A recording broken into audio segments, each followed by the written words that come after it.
Hello and welcome to Wheels Boy Chat. After a regrettable absence, we are back. That's right, the chat show where we invite an interesting guest to discuss an interesting topic related to the Chinese automotive market. Our guest for today's video is a repeat one, Mr. Mark Andrews, a man with nearly 15 years of experience as an automotive journalist here in China. Welcome, Mark. Thank you. Glad to be back. Glad to have you. So today's topic for this particular video is consolidation within the Chinese EV market.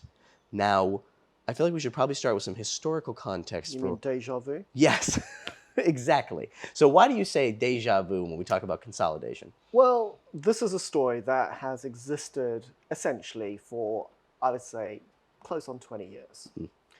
And particularly from about the 90s, you got a proliferation of brands and manufacturers. And we're talking about Chinese domestic car manufacturers. Yes, we're talking about domestic, yeah. If you look at most of the world, there's been a huge consolidation. But in China, it's been the opposite. So when you got into the 2000s, especially when the car industry really started taking off, so 2008, China became the world's largest car market. And so, for example, you had the MG Rover story, or MG Rowe, I should say. So we talked a bit about that in a previous video, how part of it went to one company and part of it went to another. So part went to Nanjing Automobile Corporation and the other went to SAIC. And they were essentially making the same car on two different production lines and trying to sell them in competition with each other. Right. Which makes perfect sense. They were pretty much forced to merge, supposedly. Yes. Although it's really more of a takeover from SAIC of Nanjing. Right. Nanjing was very much the junior partner. Yeah, somewhat of a hostile takeover, perhaps. Oh, no. I think it was fairly amicable. Okay, good. I hope. I'm relieved to hear. So when we talk about consolidation, you mentioned other markets are very different from China. So in America, in the 1910s, 1920s, I remember seeing a statistic that said that something like there was a new American automotive manufacturer nearly more than one every week in the 1910s. That's pretty much the China case today. Exactly. So it was a peak at around 100. With EVs. Yes. Now, America's peak was nowhere near as high as China's peak. And America's peak was, I think, probably in 200 something, as I recall. Hundreds still. Yeah. And then those got killed off within a decade. And you were left with General Motors, Ford, and Chrysler. And but of course, with a proliferation of brands. Yes. So a lot of the brands didn't die. Right. They just became under one umbrella company. Right. And to an extent, that's what you've got in China, but you haven't got it to anywhere near that extent. There's still so many little companies. Right. And it's true in Europe as well. So it's kind of in most markets. Can we say these are mature markets? Yes, a loaded term, but markets where it's with a longer histories, that usually is what happens. So that has not happened yet in China's case. Now, why is it that we feel like the EV industry probably needs a little bit of consolidation? Is it because there's hundreds of EV makers? I've certainly seen a figure that is meant to be about 450. Right. I really, though, do not know what is counted. Are they brands or are they actual manufacturers? There is a list supposedly somewhere. I've never seen it. Is it just, I imagine that a count like that probably includes companies that have never made a car. Possibly, yeah. Or never will do either. Or never will. Or companies that make a car, but it's basically a glorified golf cart. Yeah, there's whole loads of manufacturers that produce what are known in China as LSEVs, which is low-speed electric vehicles. However, I do think those are not included in this list, but I cannot say that with that much certainty. The point we can make is that there are hundreds of these Chinese EV manufacturers. And why is it that we want them to consolidate? Well, we need winners. There you go. Well, China definitely needs winners. Yes, and you need winners because that's how you decide who's going to go out and represent. And I think this is something the Chinese government has talked about and is concerned about, is they want to see this. They have pushed for this for quite some time. Well, the automotive industry is one of the key areas for China. Right. And it has been a pillar industry for a long time. Since the 1980s, it was identified as one of the ways to catapult China into our century today and make it a global economic power and and so if you're going to pick the winners, you kind of have to let some of the losers die. Very much so. Also, I mean, with the conventional cars, with the ICEs, China has never really been that competitive. It has had problems with going into the more mature markets. It has had certain successes in less developed markets, but it's really struggled to get into those more developed markets. And where the Chinese government sort of sees a in-way into them, it's through electric vehicles. Right. Well, it's really interesting that you said that, and that reminds me of something that I was thinking about the other day, which is exactly that. The Chinese, as you said, ICE, internal combustion engine cars, all these other countries had often decades, sometimes nearly 100 years of head start on them. And so it's very difficult for you to catch up, you know, even if you're like bringing in experts from abroad and stuff, you will struggle to gather that kind of talent. But if you're starting with electric cars, which there's maybe a significant head start, a significant head start in terms of other countries and other manufacturers, but nowhere near what you have with ICE cars. It leveled the playing field in many ways. That's exactly right. And so you have these companies that now have a real chance of catching up and even exceeding. And I would argue that they have. Well, there's been so much support for the industry in China, which has created a huge market for a lot of these manufacturers, which has certainly been a huge benefit to them. It absolutely has. And so we still need to thin the herd, I think. Very much. Cull them.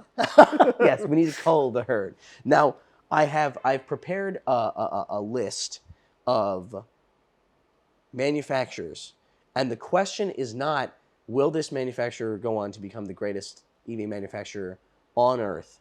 The question is, will that manufacturer survive, or this brand survive any kind of consolidation? So I'm going to ask you, I'm going to say a name, and we're going to give our opinion as to whether it will kind of go forth in what we hope will be the next generation. So let's start with one that many of our followers will be familiar with, XPeng. Almost certainly. It's going to be one of the leaders, I'm sure. I agree. We were just talking about the P5 before we started filming. Yeah, we both had a test of it. And we both really liked it. We really liked it. It's the best XPeng I think we agree that they've ever made yet. So XPeng, not much of a question there. Already in Europe. At P7 is G3 is there. P7 is headed there. I think the question more with XPeng is who are they going to buy? So this is another thing we can talk about is if I name somebody and you can tell me who you think would buy them up. We'll talk about that as well. Who do you think XPeng would buy? I'm not sure, actually. No, I think it would be more for factory capacity rather than anything else. True, which is always what you need in order to be competitive. So our next one is a much smaller, literally in terms of presence and also in size of vehicle, Neta. Okay. Neta's an interesting one. Have you driven a Neta? I have not, I haven't driven a Neta either. So we're going on this based on our understanding of its market presence, sales. I've had a look over one at an auto show. Yeah, me too. And they are coming up with sales. That's for sure. Yes, they're on the up. They're on the up. In recent months, they're doing not too badly when it comes to sales. So that indicates maybe they're not going to die in the short term, but they may be swallowed up by a bigger company. They may be swallowed. So they're maybe not going to die as a brand, but they may be worth enough to acquire by a larger company, perhaps. Yeah, they might be a target rather than something that's just going to completely disappear. Right. But equally, they're getting some quite strong backing now, which also indicates that they might be a company here to stay. Capital. We need capital. Well, we will maybe we'll have this discussion again once we've both driven a Neta. Yeah. Here's another one. I think this is an easy answer too. Neo. Yeah. Yeah. Okay. Yeah. I don't know anybody that thinks. If you were asking this, 2 years ago? Just gonna say yes. It would have been, we would have been teetering on the brink, as were they. Yeah. But as a friend of mine said, they are they've made too much noise to fail. The Chinese government will bail them out potentially because they're so well known. The failure would be too much of an embarrassment. That is a potentially good point. That is a valuable thing to be, is to and this, a lot of these companies want to raise their international profile. But for one, that being but one equally, reason. I think they've got a lot of unique selling points behind them, with the battery swapping, with their service element. And the fact that they actually don't manufacture their own cars, in some ways, is a smart move. It's JAC does it for them? Yeah, it does. Zhonghua. Yeah. Okay. This one's going to be interesting. Leap. Right. Leap, again, are one that is really coming up in recent months. Yes. And I've driven the T03 and I the have. S01. I've driven the T03 You drove as well. the T03. We agree. I like the T03. A better version of the Mini EV. It's better. Bigger and it's much more. It's more expensive, but not to the it's point not where significantly more expensive. No, and it's a car. And it's an actual car. We love the Mini EV. Stay out of the comments. But yes, and I also I know that they recently received another round of funding, I believe. Yeah. And Always I good. have had a look over the SUV, which The C11. We're not exactly sure how it's meant to be saying. We're saying C11. Yes, or C11. I don't know either. I think it's a good-looking car, and I would like a drive of it. And it's got a 4 point something 0 to 100 kilometers an hour. Does it? Okay. Not bad. Here's one that some of you guys have maybe never even heard of. Voya. Right. Dongfeng sub-brand, right? So this is, we talked about this. Yeah. So it's not going to get bought out by anybody. Dongfeng's, it's a matter of whether it's going to survive as a sub-brand, as a brand from Dongfeng or not. Right. Dongfeng's too big to be though. Well, actually, you may be right. What was it you were telling me about? What is the rumored mega merger? There's a long rumored mega merger between Dongfeng, FAW, First Automobile Works, and Chang'an. FAW makers of Hongqi, and then Chang'an, the Uni brand, Uni T, Uni K. Yeah. So all three of those are SOEs that belong to the central government. Because some SOEs belong to municipalities or provinces, but those three are all centrally government owned. Which, for the record, a lot of these smaller EV makers, that's where they come from. They're provincial and municipal level backing. Yes, and that's certainly financial backing to some extent, even if they are a private company. Usually in terms of creating manufacturing capacity and stuff like that. So Voya survives the brand maybe not, but if it dies, it's not going to be dying because it gets bought up by somebody. It's going to be dying because it simply didn't survive the competition. Because it doesn't sell enough. Here's one, Hi-Fi.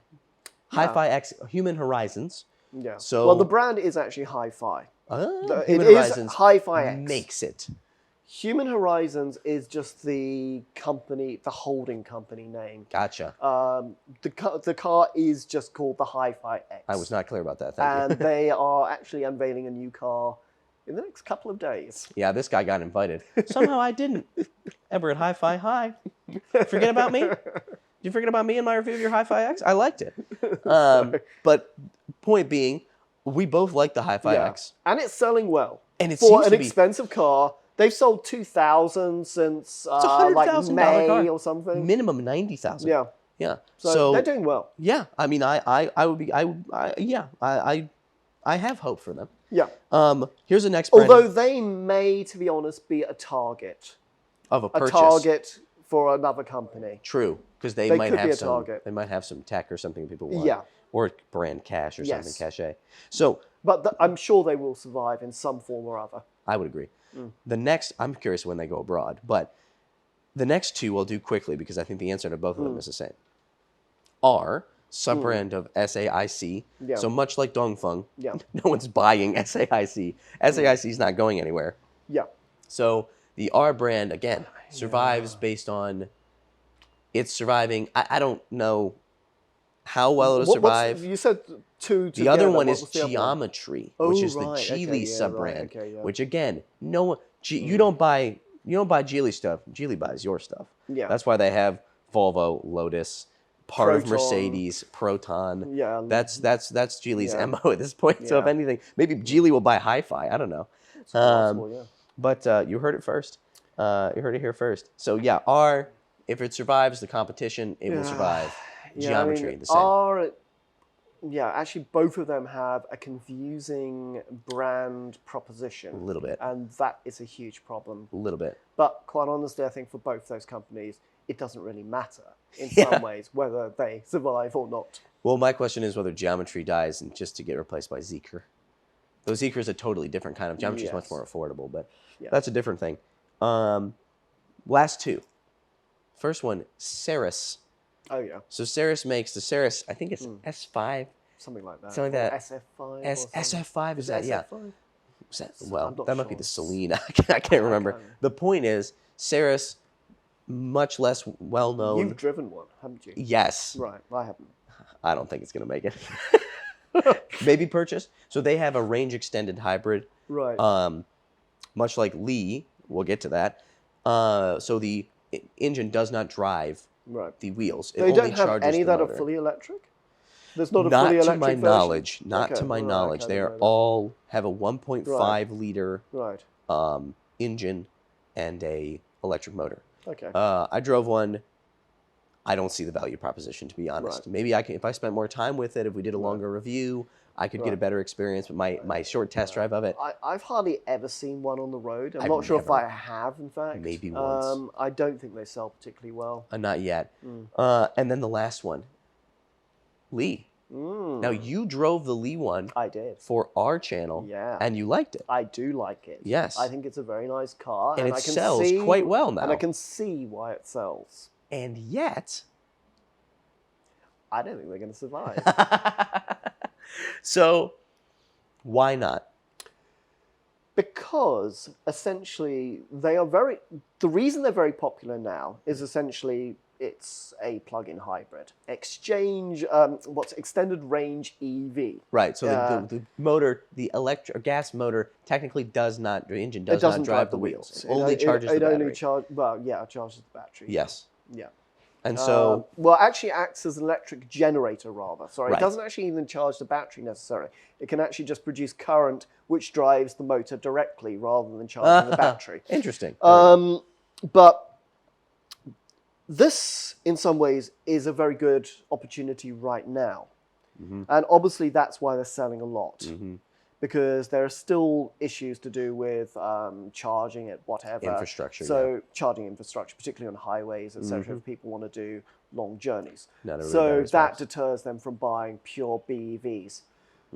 But is this a selling point going into the future? Probably not. There's going to come a point where that is no longer a sustainable selling point.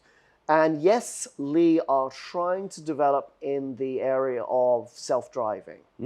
But they seem to me to be coming in quite late in the game against a lot of highly financed competitors. Are they going to be able to produce anything revolutionary to really give them a competitive advantage? Maybe they can. I don't know. But I'm not very confident of their chances of doing that.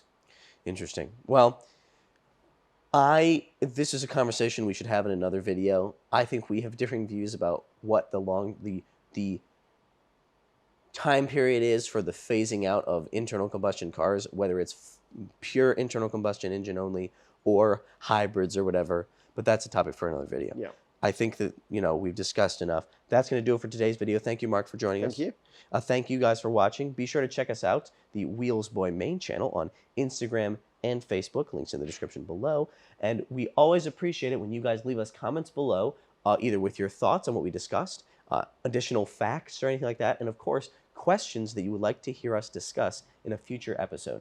Thank you very much for watching.